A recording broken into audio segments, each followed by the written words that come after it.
জানতে পারতাম। তো গাইজ আমি আড়ালে ছিলাম, খুব ভালো ছিলাম, খুব শান্তিতে ছিলাম। গেমের ভিডিও বানাইতেছিলাম না।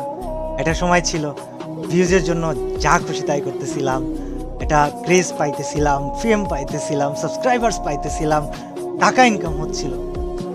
তোমরা একটা বিষয় কি জানো, হয়তো বা এগুলো আমি আর করবো না। মানে কিছু পরিবর্তন, কিছু চেঞ্জ, কিছু জিনিস আছে, এগুলো না বলাই থাক। পরিকল্পনা আমি কাউকে বলবো না, শুধু আল্লাহ জানে আর আমি জানি। তবে তোমরা হয়তো এক সময় দেখতে পারবে। বাট আমি না কিছুদিন আছি, এগুলো সমাধান করতে হবে। ফার্স্ট অফ অল ফ্রি ফায়ারকে টোটালি আনব্যান করতে হবে, অথবা যেই আংশিক কার্যক্রম নিষিদ্ধ এই অধ্যাদেশটা এনে দিতে হবে।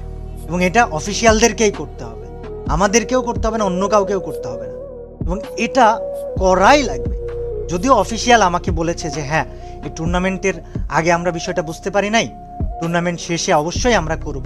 বাট এই ভিডিওটা বানানোর উদ্দেশ্য হচ্ছে, যদি এই টুর্নামেন্টে যে আজকে শেষ হয়ে গেল, এই যে বাচ্চাগুলো আরএইচকেরা ওরা চ্যাম্পিয়ন্স হলো, এই যে আরও অনেকজনের স্বপ্ন ছিল, এই যে এত কিছু, এর নেক্সট কার্যক্রম চালু হওয়ার আগে আমি ব্যক্তিগতভাবে ফ্রি ফায়ার আনব্যানের অধ্যাদেশ বা আংশিক কার্যক্রম চলমানের অধ্যাদেশ বা কোনো একটা অধ্যাদেশ পেতে চাই।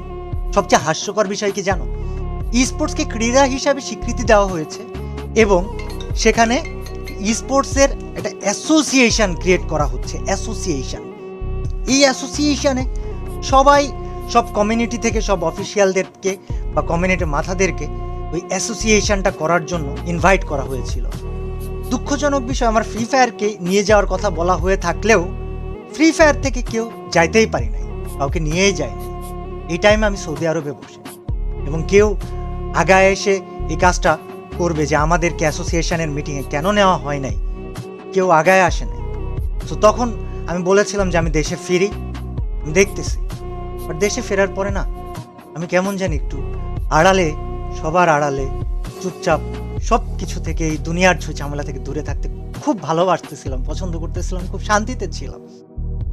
তবে আমি এই কমিউনিটিটাকে একটা দিকে ঠেলে দিয়ে তারপরে হয়তো চলে যাব।